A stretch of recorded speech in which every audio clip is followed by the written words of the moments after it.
He was supposed to have 3 surgeries. He made it through 2. Honest truth, we all thought that the way he was carrying himself, that he would have been fine. So I'm guessing if he would just laid there, he probably would have survived. But after all this time, the truth behind what really went down after King Von got shot is finally out. And trust, it's nothing like we thought. Turns out Von was actually supposed to survive that shootout, but once he made it to the hospital, everything changed fast. Word is the same dude who shot Von was also in that hospital at the same time. When Von spotted him, he jumped out of his hospital bed, wild-eyed and ready to grab his piece. What happened next? Straight up madness. It's so insane, people are saying the CCTV footage looks like a scene from a movie. But here's the cold part. That chaos might be exactly why the O-Block rapper didn't make it out alive. Hold up, man, get him a wheelchair, man. What we doing? What y'all doing, cuz? And yeah, it gets deeper. There's serious talk about foul play in Von's death, and the folks being named are shocking. Von's cousin Bello just dropped some major bombshells. He's been digging into the details, and now he's calling out some huge names. Von's own manager, his sister, Lil Durk, and even 21 Savage. Bello says he found too many inconsistencies in the official story. Too many red flags, too many shady moves, and way too many unanswered questions. This ain't just some random conspiracy. The dots he's connecting, wild. Once you hear Bello's version, you'll be wondering who was really in Von's corner. I definitely feel like it's foul play. I don't know where it's coming from, but I definitely feel like it's some weird shit going on. And who might have had other plans? Now, here's where it really pops off. King Von's name is trending again, and it's all because of Bello's latest interview. This ain't his first time speaking on Von, but this time, he's got new info about what happened in those final moments. For years, Bello's been hopping on podcasts, telling pieces of Von's story, but now, out of nowhere, he's claiming he's got even more tea about the hospital incident, the exact moment when Von's life was on the line. What's wild is, even though Bello's story sounds like it came straight out of a blockbuster movie, he might just be spitting facts. And one of the things you had said was he had survived 2 surgeries, like he was expected to live at first. According to Bello, Von actually pulled through 2 surgeries and was on track to survive. That's right, he was stable and expected to make it. But then, things took a strange turn. Bello says Von's sister, Kayla B, hit him up and told him Von was scheduled for a 3rd surgery. But here's where it gets real crazy. After the 2nd surgery, Von supposedly got up out of his hospital bed, started fighting the nurses, and demanded his gun. Moments later, he reportedly died from the shock. For real. That's what Bello is saying. But people aren't buying every piece of his story. One major red flag, Kayla B fans are questioning how she even knew what happened inside the hospital if she wasn't there at all that night. How she know he had 3 surgeries and woke up on the hospital bed if she ain't even go to the hospital. Sister Kayla, she told me, she said that he had 3 surgeries, but he made it. He was supposed to have 3 surgeries. He made it through 2. He hopped off the bed after the 2nd surgery and supposedly started fighting the nurse and asked the nurse where's his gun at, or something like that. And then he died because he went into shock. One fan asked, and yeah, that's a fair question. Kayla has switched up her story too many times. She was out there that night, wasn't she? What you mean, at the club? Yeah. Yeah, she was at the club. She told me she had left and went home. And I guess when she got home, that's when she supposedly had called me. So she didn't go to the hospital? No. That's like her blood brother, like. At first, she said she wasn't there. Then later, she claimed in an interview that she was there and even went home after. That contradiction had people looking at her sideways real quick. She straight up lied about being there, said another fan. First she said no, then suddenly she was there and went home. That's suspicious. And don't forget, Von was in Atlanta that night for his album release party. Only his crew was with him. Kayla was seen at the club too, but left early. And if Bello's version is true, she never went to the hospital. Even after finding out her own brother got shot, these little details are making folks question everything about what really happened to King Von. And the theories just keep getting crazier. A lot of people now believe Von was set up. And honestly, the more you hear, the more it starts sounding like something deeper went down. You can tell Bello knows way more than he's letting on, but he's clearly holding back. It was definitely a setup, one fan said straight up. Another fan even claimed Kayla B got a Range Rover for her part in the killing of Von. And here's where it gets weird. Right after Von died, 21 Savage gifted Kayla B a brand new Range Rover. Yeah, that actually happened. Kayla B said the gift came out of nowhere. like it was some surprise. But people started connecting the dots real fast. Turns out she was already locked in with 21 through his little brother, who she was reportedly dating. So this wasn't just some random favor. There were ties between them before Von even passed. And now for the twist nobody saw coming, 21 Savage claimed that when Von was shot, he was chilling with Lil Durk in Houston. Said he got a call just 2 minutes after it happened, but fans were quick to call cap on that story because the receipts don't lie. At the time Von was shot, Lil Durk was actually on Instagram Live vibing to music in a car, not a bowling alley like some were saying. One fan even said, "So you telling me he ran out the bowling alley and turned up in the car, then seen Von got shot and ended the live?" Yeah, that ain't adding up. 21 Savage, you need to stop lying, another person posted. It smells like straight BS. Everyone saw Durk on live when he got the news. Now, shortly after that, 21 Savage, he bought you a Range Rover? Yeah. Is Lil Durk connected to King Von's death? Sounds wild, right? But some of the details floating around are making people seriously question the real story behind it all. See, back when everything went down, Von and Durk were both facing an attempted murder charge tied to a shooting in Atlanta that left a man injured. They were locked into the same case, standing side by side in court. But here's where it gets suspicious. In late October 2022, all charges against Durk were suddenly dropped. Just like that, prosecutors admitted they didn't have enough evidence to move forward. Durk's legal team claimed he was at the scene, but didn't actually shoot. And once Von passed away, the case seemed to magically fall apart. A lot of people started thinking Durk might have used Von's death to slide out the back door without consequences. The street rumor? Durk might have thrown Von under the bus. Some folks believe he snitched to get his charges dropped, especially since Von couldn't defend himself anymore. And here's why people are side-eyeing the whole thing. A female witness who was there that night said a fight broke out in the car ahead of her. She swore she saw Durk himself pull out a gun. Scared for her life, she ran. And right after she ducked behind a nearby building, she heard gunshots. Moments later, she saw someone lying in a pool of blood, but it doesn't stop there. Police actually got surveillance footage showing a hand, believed to be Durk's, sticking out of an SUV and firing shots at the victim. Even with all the evidence floating around, it was a statement from Georgia District Attorney Fani Willis that really made people start looking sideways at Lil Durk. In her words, if co-defendant Davon Bennett, aka King Von, hadn't died in 2020, he would have been indicted for that Atlanta shooting. That one line. And was that random? You knew that was coming, or? No, I didn't know it was coming. Like, I've been knowing Savage them for a long time, maybe since I moved to Atlanta, because like I told you, I was dating his little brother. So it's just like, already had relationships with them, like, I've been locked in with them and stuff. It flipped the whole industry upside down. People were like, wait, what? So Von would have taken the fall. Even though most of the evidence pointed at Durk, fans instantly started saying it sounded like Durk threw Von under the bus to walk away clean. And since Von wasn't around to speak for himself, the blame conveniently landed on him, and Durk skated off untouched. Some ex-members of O Block weren't feeling it either. They spoke out, saying if Durk was there when Von pulled the trigger and didn't say anything, that alone should have got him jammed up too. You can't just be at a crime scene and stay silent without consequences unless you gave law enforcement some information. That's where things get darker. A lot of folks now believe Von was being set up long before his death. One of the biggest red flags, an incident involving Durk's lawyer, Nicole Mormon. Rumor has it she posed as airport security and searched Von herself, and Von even caught it on camera. That's not normal behavior for a defense attorney, right? Here's the kicker. Nicole used to work with the state, not just any position either. She was a felony probation officer and worked on a special task force. That means she had the green light to go undercover.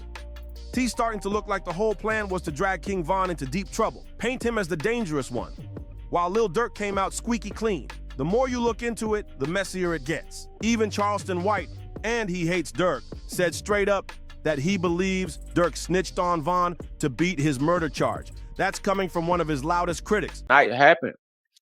Me and Durk at the bowling alley, because we was all in Houston and shit. So we at the bowling alley. I got the call probably 2 minutes after it happened, no exaggeration. And let's talk about that Instagram Live. Durk was vibing to music right after Von got shot. And a lot of people think that wasn't just random timing. They say it looked like Durk was building an alibi right in front of our eyes. Durk was Von's main op. Ain't no coincidences, one fan said. Back in Blood dropped the same day Von died, and Durk just so happened to be on live. Another said, "This ain't vibing. It's setting up an alibi." You see Mr. Banks' arm out the window firing several shots at the victim. And then someone else hit even harder. That man ain't care. He was chilling with a phone and internet while people were typing that Von just got shot. He was probably relieved, because Von was moving reckless and could have taken them all down. The stuff backing this up, insane. And at the center of it all, Von's sister, Kayla B. Let's be real. How do you explain getting a Range Rover from 21 Savage right after your brother gets killed? Especially when that same dude said he was hanging out with Lil Durk the night Von was murdered. It's got fans asking, did she help set Von up that night? Did she lie about being at the hospital? Is this all just some twisted coincidence? Or are folks finally starting to put the puzzle together? And when Bello got asked if he thought Von was set up, his reaction didn't clear the air. It just made everything even murkier. Like he knows more than he's saying. Bello's reasons for thinking King Von's death was a setup, man, they're even crazier than you'd expect. It wasn't just bad luck. It's like every little move that night was designed to leave Von exposed. If I'm with you, we do something, you don't report it, but you know I did it, and you don't report it, we go on about our life. You are as liable as to the case as I am. What I'm finna go down for, you finna go down for, unless when you get in this behind these doors, you tell me something that I don't know. And then probably a little bit more. For starters, why wasn't Von in his bulletproof truck that night? Why was he alone, with no security, pulling up to a random parking lot in Atlanta? That ain't how Von usually moved. Something about it feels off, like he was led into a trap. And to really understand how all this started, we gotta rewind to the root of it. The deadly rap beef that sparked the whole chain of events. Most people say the beef that got Von killed started over women, but dig a little deeper, and it gets way more complicated. It actually kicked off when Von hopped on IG Live and started dissing NBA Youngboy, saying straight up that Youngboy was capping in his music. That moment lit the fuse. At the time, Youngboy was way bigger than Von and didn't even respond. But something about Von calling him out like that felt deliberate, like Von was trying to stir something up. He didn't let it go either. He escalated it hard by bringing Youngboy's baby mama, Jania, into the mix. Lil Durk told on King Von. That's how he beat his charges. Lil Durk told on King Von. That's how he got his charges beat. That's when the streets went crazy. Rumors started flying that Von was messing with Jania. And Von, he poured gas on the fire. He went online and tweeted, "Wouldn't believe the female I just made a hit with." Not long after, pictures of Von and Jania started floating around, making people think something real was going on. Jania jumped online quick to shut it down. She claimed they were just working on music, said they had a song together, and that she was only trying to make some money for her kid. Things spiraled way out of control when Von's girlfriend at the time, Asian Doll, hopped on Instagram and confirmed the rumors. Yeah, Von and Jania were messing around. According to Asian, she saw the DMs herself and knew for a fact that something was going down between Von and NBA Youngboy's baby mama. She even called Cap on their just making music excuse, saying it was a straight up lie. That confirmation lit the internet on fire. And it didn't take long for Youngboy to catch wind of the situation. And when he did, he snapped. Fed up with Von constantly taking shots, YB clapped back hard. He posted a pic on Instagram with a caption that had everyone talking. "I'm gonna make sure my son fucks your daughter since you trolling bots." Since Von had a daughter, it was obvious who that shot was aimed at, and it hit deep. So do you feel like Von was set up? Because I seen you say something about... Yeah, I mean, I always say shit like that because it don't make sense to me because certain shit don't be making sense to me. And I just like a lot of fans, it don't be making sense to them either. But even to me, I don't know why it just seemed like on my heart, something don't seem genuine, like at all. To make things even messier, Youngboy was already getting back at Von in his own way by linking with Von's ex, Asian Doll. Word got out that YB even texted his producer using Asian Doll's own account. At that point, it was personal. No more rap disses, no more subliminals. This was turning into a straight-up war, and it didn't take long for it to turn physical. Von ended up clashing with one of Youngboy's closest people, Quando Rondo. Now here's the twist. Von and Quando were actually cool at one point. They even had a video where they were seen clowning Von's ops from Chicago together. But once the beef lines were drawn, That friendship got buried fast. Things really turned up on August 5th, 2020. Quando Rondo brought his homie Lil Tim to the club, and Lil Tim, he had just gotten out of jail on some heavy charges. Conspiracy to violate the Georgia Controlled Substance Act, theft by receiving stolen property, and obstruction. Police had seized over $16,000, 15 pounds of weed, and 2 guns. Here's where everything hit the fan. Quando Rondo had pulled up to the club with Lil Tim, but he wasn't even trying to party. Instead, he stayed outside, chilling in the car, supposedly trying to catch some sleep. And Lil Tim, he stuck with him in the ride, and that decision ended up changing everything. Meanwhile, King Von had just wrapped up a major night. He had just left Opium nightclub. King Von situation. It's dumb. All over. It looked like it was over girls to me. Oh, yeah. I mean, they say the King Von situation was over Jania, who was NBA Youngboy's baby mother. Yeah. But they weren't even together at the time. Celebrating the release of his debut album, Welcome to O Block. Spirits were high, and next on the move was Monaco Hookah Lounge, the same exact spot where Quando and Lil Tim were parked up. Just as Von's ride pulled up, one of his guys spotted Quando Rondo in the parking lot. That's all it took. Von didn't hesitate for a second. He hopped out of the vehicle immediately and stormed toward Quando with some of his crew behind him. Quando was just getting ready to head inside when Von caught him slipping. Von swung first and dropped him to the ground, and then it was on. Von's crew jumped in, throwing hands and stomping Quando while he struggled to get away. That's when everything took a deadly turn. Out of nowhere, Lil Tim came around the back of their vehicle, strapped, and opened fire into the chaos. In just seconds, shots were flying and people were scrambling. Von caught a bullet in the torso and collapsed right there. 2 off-duty cops near the scene responded immediately. They pulled their weapons and started firing back, hitting Lil Tim in the process. It was absolute mayhem. As the smoke cleared and the gunfire stopped, Von's crew rushed to his side, scooped him up, and tossed him into a car. They didn't wait for paramedics. They sped off to the nearest hospital, hoping to save his life. Lil Tim, wounded and bleeding, managed to limp his way into the car with Quando Rondo, and the 2 of them rushed to the hospital. But here's where fate stepped in. Both groups ended up at the same hospital. No more shots were fired, but the tension in that building had to be insane.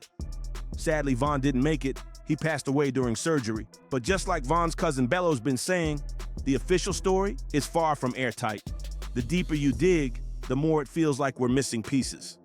First off, Von's DJ spotted something strange before the shooting even happened. While spinning at Opium nightclub during Von's album release, he clocked Quando Rondo and Lil Tim in the crowd. They were right there while Von was celebrating. So if they were at Opium earlier, how did both camps end up at Monaco Hookah later? Coincidence or setup? But here's the part that's really sketchy. Von wasn't in his usual bulletproof truck that night. That's right, he rolled up in a regular vehicle. According to Bello, whoever wanted Von gone had it all figured out.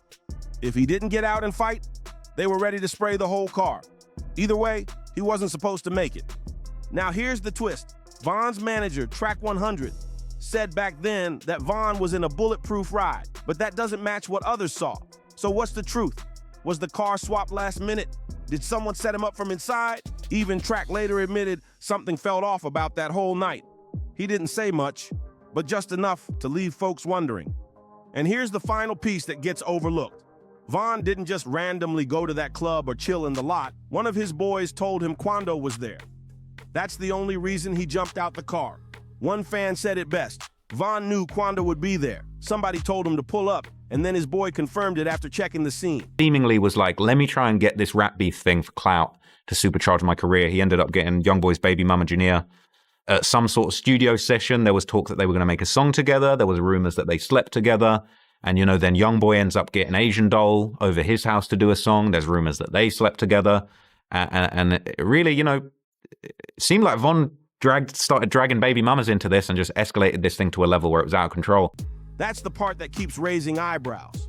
Who told Von to go there? And how did they know Quando Rondo would be parked outside that exact lounge at that exact time? Here's the crazy part. Von's manager, Track, never revealed who gave Von that info. And when Von's cousin Belo was asked the same question, he got real quiet, hesitated, avoided it completely. It's been 4 years, and whoever tipped Von off is still unknown. That alone has people wondering what was really going on behind the scenes. Did Von send someone to scout Quando? Or was that info planted to lure him out? But here's the wild twist. Even though things were spiraling, Von himself was calm. While the people in the car with him were freaking out, Von kept his cool. He told them, "I'll be good." Everyone thought he was going to pull through. But when Von passed away, everything snapped. Chaos broke loose in the streets. And people close to him became obsessed with revenge. They wanted payback. Slide for Von wasn't just a hashtag. It became a mission. And the biggest name in the middle of it all? Lil Durk. According to court documents, Durk didn't wait. Right after Von was killed, he allegedly started plotting to get rid of Quando Rondo. Rumors spread like wildfire that Durk put a bounty on Quando's head. And turns out, that wasn't just talk. The feds say it was real. Documents reveal that Durk used coded messages to tell OTF members he'd pay anyone willing to take out Quando. And it gets even deeper. Durk's own cousin, DeAndre Wilson, reportedly told OTF affiliates that whoever handled the job would be rewarded with a shot at making music under the OTF label. The first major attempt on Quando Rondo's life. That happened back in 2021, right in Georgia. Quando was booked for a club performance, and after the show, he and his team hit up a convenience store in Blackshear. That's when it went down. Out of nowhere, someone started dumping shots at them. It wasn't random. They were aiming straight for Quando and his crew. One of his boys got hit in the hand, and just like that, it was clear that the heat on Quando wasn't cooling off anytime soon. By August 2022, things had reached full-blown war mode. According to federal court records, people tied to Lil Durk allegedly found out Quando Rondo was staying at a hotel in Los Angeles. That's when the next move got set in motion. On August 18, 2022, OTF affiliates DeAndre Wilson, Keith Jones, David Lindsay, and Asa Houston pulled up in LA after traveling all the way from Chicago to San Diego and then driving up. And the money for that mission allegedly came straight from Durk himself. But it didn't stop there. Once in LA, the group linked with Kyan Grant, a major player and top associate. Dude flew in on a private jet. He was the one who handled logistics, according to court documents. Grant booked their hotels, copped ski masks, and rented 2 luxury whips for the hit. Even worse, he armed the crew. Grant gave Jones and Lindsay weapons, including one that had been converted into a machine gun. Hey, little boy, Lil Tim tell me, little boy, I'm not about to let you go in no club. He be like, no, little boy, I'm not about to let you sit in no car and go to sleep. Right, by yourself. You feel me? I'm about to sit in and roll up. That wasn't just intimidation. That was full-on war prep. Then they started tracking Quando and his people, who were riding around the city in a Cadillac Escalade. The OTF squad followed them from spot to spot, from a weed dispensary to a clothing store in West Hollywood, just waiting for the perfect moment to make their move. The moment the streets had been bracing for finally came. And it went down near the Beverly Center in LA when Rondo and his close friend Lil Pab, real name Louis Poe, had stopped at a gas station just trying to make a quick move. But lurking nearby was Asa Houston, who allegedly parked the car behind the station, setting up the perfect ambush point. According to reports, once Quando and Lil Pab were out of the vehicle, Keith Jones and David Lindsay jumped out of their ride, fully strapped, ready to light the place up. And that's exactly what they did. They opened fire, a full-on spray of bullets in broad daylight, aiming to take Quando out. But fate had other plans. Lil Pab, standing outside the Escalade, was hit and tragically lost his life on the spot. Quando, by some miracle, made it out completely unharmed. After the failed hit, the alleged hit squad regrouped, and get this, at an In-N-Out burger joint. That's where, according to court records, they chopped it up with Kyan Grant and allegedly discussed payment for the job. Once everything was said and done, they bounced back to Chicago, flying out of San Diego like nothing had happened. But the feds were watching the whole time. It took a couple years to put the whole puzzle together, but on October 24th, the feds made their move. Around 8 p.m., just an hour before his flight to Italy, Lil Durk was arrested by FBI agents at the Miami airport. Yup. They caught him at the gate, bags packed, ready to dip. Turns out Durk knew he was in hot water. A new report revealed that multiple federal agencies were tracking him, and it was actually U.S. Customs and Border Protection who tipped off the FBI after Durk booked 2 one-way international flights, one to Dubai and another to Switzerland, all on the same day. Lil Durk may not have boarded those flights to Dubai or Switzerland, but the situation only got wilder from there. Turns out, The FBI uncovered that he had also arranged for a private jet to fly straight from Miami to Italy, low-key, fast, and off the radar. The timing of that move, combined with the heavy charges his crew was facing, painted one clear picture. Durk was trying to dip before the walls closed in. While Durk now sits behind bars, new footage tied to the case keeps popping up on social media, and some of it is straight up explosive. But the most damaging footage? That's already in the feds' hands. It was included in the indictment and reportedly shows Durk's people tracking Quando Rondo around LA. But it gets even worse. The feds also claim they've got footage of OTF members actually committing the murder. Yeah, the moment it all went down, caught on tape. And while the streets are reacting to that, there's another clip that's been going viral. One where Durk might have told on himself. Back in 2023, he sat down with DJ Academics and dropped some heavy lines that fans are now looking at in a whole new light. Ever since Von passed, the internet's been pushing that phrase, slide for Von. Trolls kept tagging Durk, asking when he'd get revenge. And at the time, Durk was holding back, claiming he wasn't gonna move reckless. But fans noticed that those slide for Von comments clearly got to him. In that DJ Academics interview, he was asked directly how he felt about all that pressure, and his answer stirred up even more controversy. Academics definitely wasn't ready for what came out of Lil Durk's mouth next, because when Durk dropped his response, it left the whole room shook. Durk claimed there was a reason those slide for Von comments started vanishing online. And the way he said it, like there was way more going on behind the scenes than anyone knew. It wasn't just internet pressure, it felt like a silent warning had been sent out. Now, with Durk facing murder for hire charges, the stakes have gone through the roof. The hip-hop world is glued to this case, and as more pieces of the puzzle drop, it's only getting more twisted. This saga's far from over. And trust, things are about to get even crazier.